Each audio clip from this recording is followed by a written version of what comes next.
I remember the first time I realized my family did not believe in me. I had just finished presenting a project at work, something I had poured every ounce of my energy into for weeks. I called my parents that night excited to share my success. I thought they would be proud.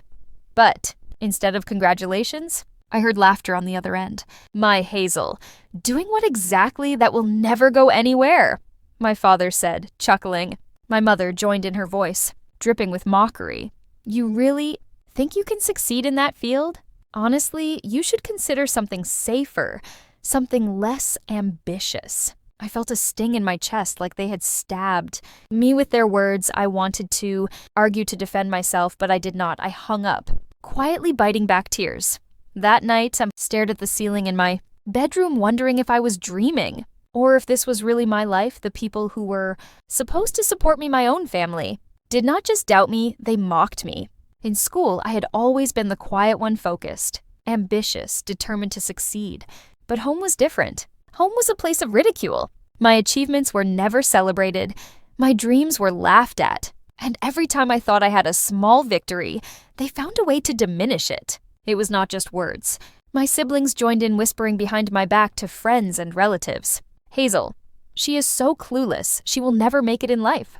I overheard them once at a family gathering, laughing while I stood in the kitchen, pretending not to. Here I felt invisible, humiliated, and small, but something inside me refused to break. I cannot explain it. Maybe it was anger, maybe pride, but I decided that their mockery would not define me. I would prove not to them, but to myself, that I could achieve greatness. I started working harder than ever. Nights became my ally. I would stay awake researching, studying, planning, building my skills. Every rejection, every sneer, every "you will never make it" became fuel.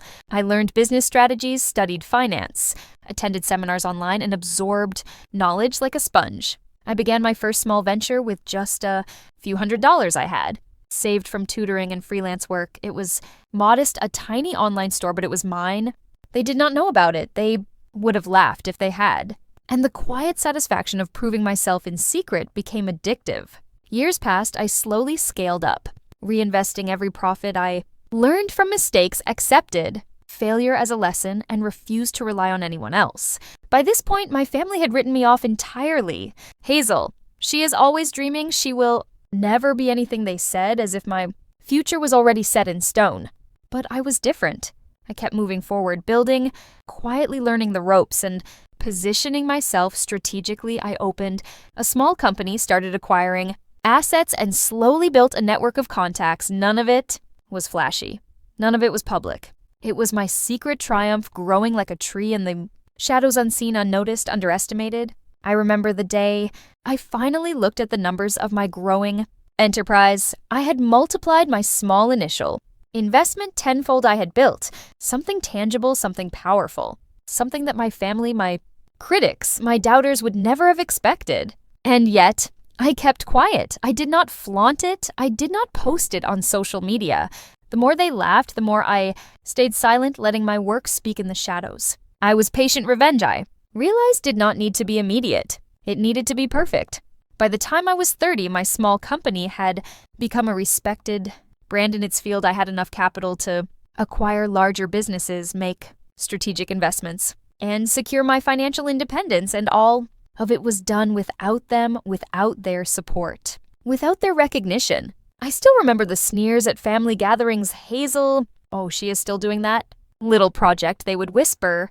I would smile, politely nod, and continue my conversations. They had no idea that their constant mockery, their disbelief, had fueled every step of my journey. And then came the opportunity. I had been waiting for the family business. My father's company, a moderately successful venture he had built decades ago, had started struggling. He did not see the warning signs, relied on outdated methods, and refused to innovate. Every advisor warned him, but he ignored them, and my siblings, the same ones who had mocked me endlessly, were too complacent to notice the cracks. I saw an opening.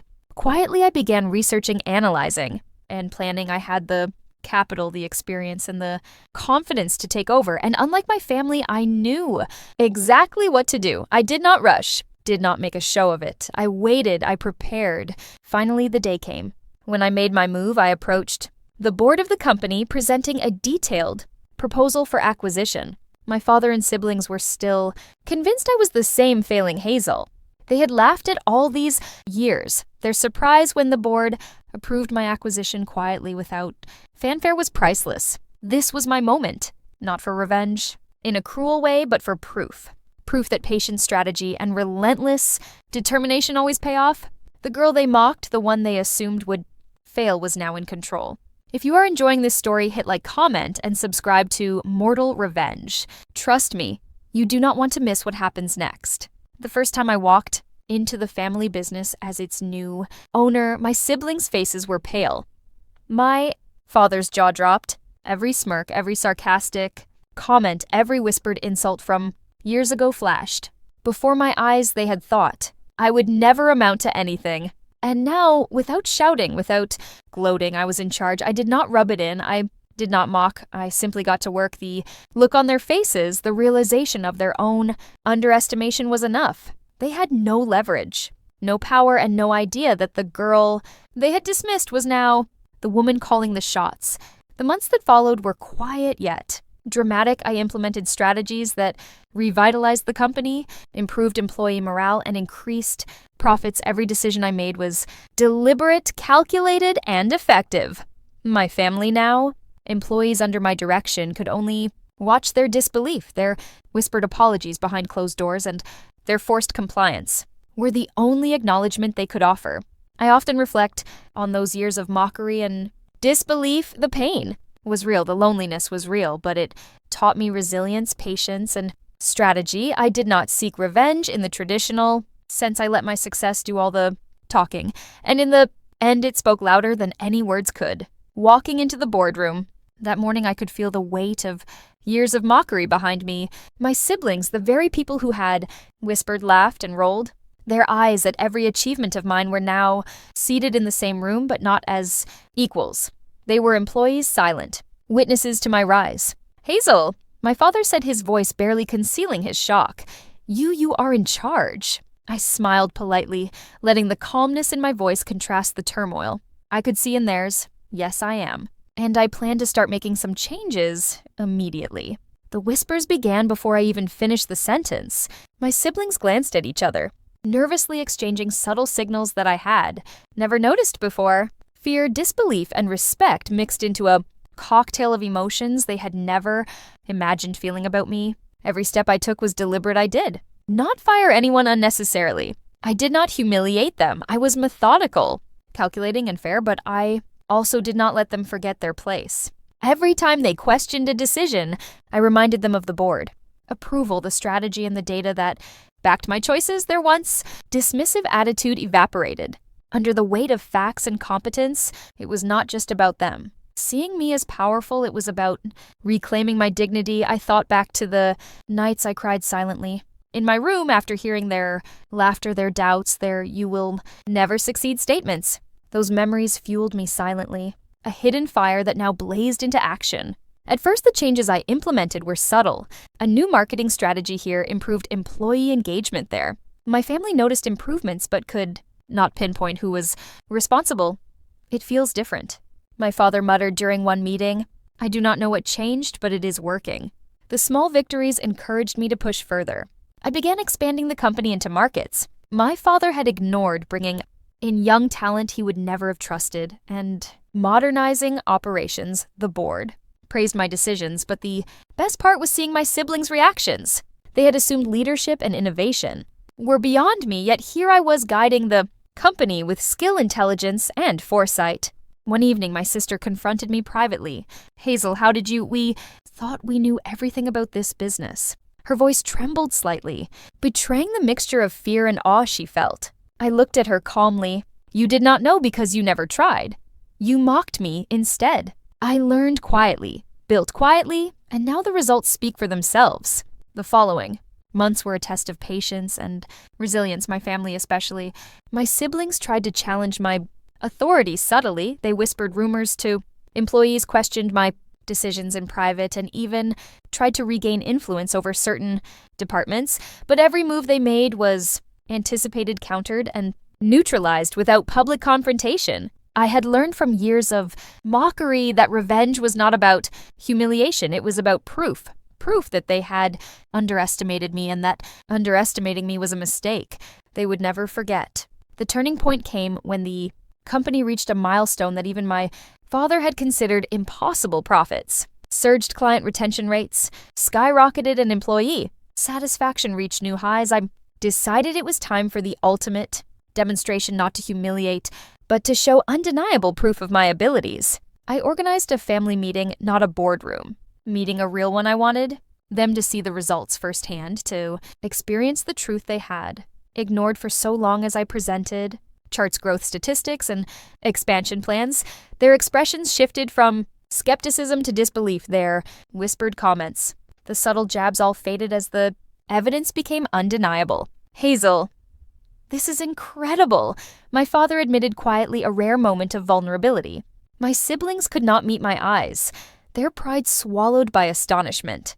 It was not just about money or power, it was about respect. Years of ridicule had created scars, but the respect I earned in that room was sweeter than any revenge could be. Every sneer, every sarcastic remark, every whisper of "she will never succeed" had prepared me for this moment. The aftermath was remarkable. Employees who had once doubted my leadership now supported every decision, my family now seeing the reality had to adjust. The siblings who had mocked me became cautious, tentative, and eventually compliant. Every challenge they attempted to throw my way was met with strategy, patience, and calm authority, but life is not about instant gratification. I knew they would not change overnight. They needed time to understand, to absorb the truth, and to realize the consequences of underestimating someone quietly, building a future while they mocked. I also did not stop at the company. I invested inside projects, charitable causes, and personal development. I wanted to ensure that my success was not fragile. It was not about proving a point to them anymore. It was about cementing my legacy and proving to myself that patience, intelligence, and resilience always pay off. Looking back, I realized that the mockery, the whispers, and the doubts were blessings. In disguise, they fueled me, forced me to work harder, to strategize better, and to think bigger. And now when I walk through the halls of the company I built and acquired, I feel not just success, but triumph, dignity, and satisfaction that is impossible to describe in words. The day I had been quietly preparing for all these years had finally arrived. I invited my family to a gathering at the company headquarters, not a casual lunch, not a boardroom meeting, but a proper gathering where the truth would be undeniable. I wanted them to see the results, the impact, and the proof that they had underestimated me for years. From the moment they stepped into the lobby, I could feel the tension.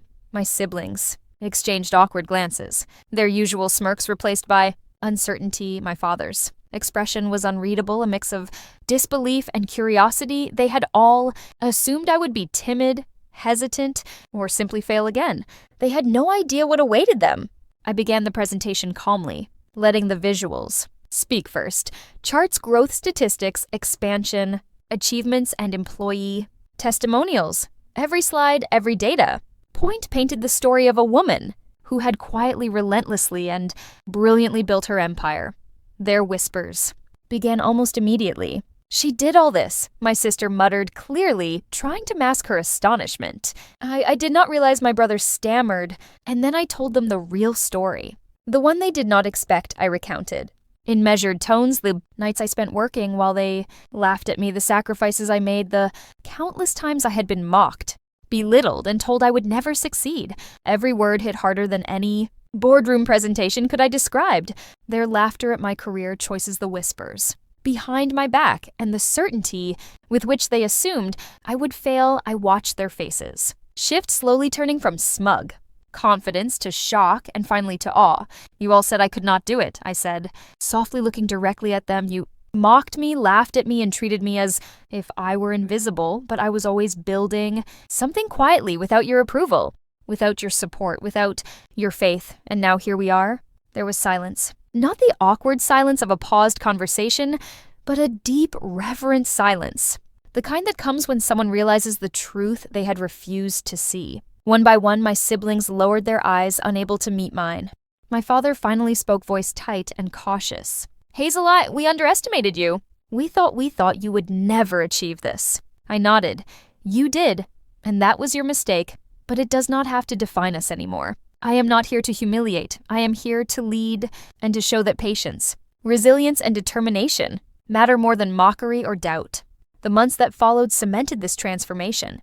Hazel's family had no choice but to respect her authority decisions that had once been ignored or challenged were now followed. Diligently, their whispers of doubt were replaced with cautious admiration and slowly genuine recognition. Employees who had once questioned her leadership now openly supported her, praising her strategic mind and fair approach. The company thrived under Hazel's guidance, becoming more profitable, innovative, and respected than ever before. But the story was not just about business. It was about justice, dignity, and the power of perseverance. Hazel had achieved success not through confrontation or anger, but through intelligence, patience, and calculated action. She had let her work speak for itself, and the results had spoken louder than any words could. One evening, as she reflected on the journey, Hazel realized the greatest lesson was not about defeating her family. It was about proving to herself that she could rise above ridicule, neglect, and doubt. She understood that mockery, betrayal, and disbelief could either destroy or fuel determination, and she had chosen the latter. Her family, now humbled and respectful, slowly began to understand the consequences of their earlier words and actions. Apologies came quietly, recognition was offered reluctantly, and eventually genuine admiration took root. They had learned that underestimating someone quietly, building their future, is a dangerous mistake. Hazel's final words to herself, whispered in the quiet of her office overlooking the thriving company, were simple but powerful: patience, perseverance, and self-belief always win. Never let anyone else define your worth.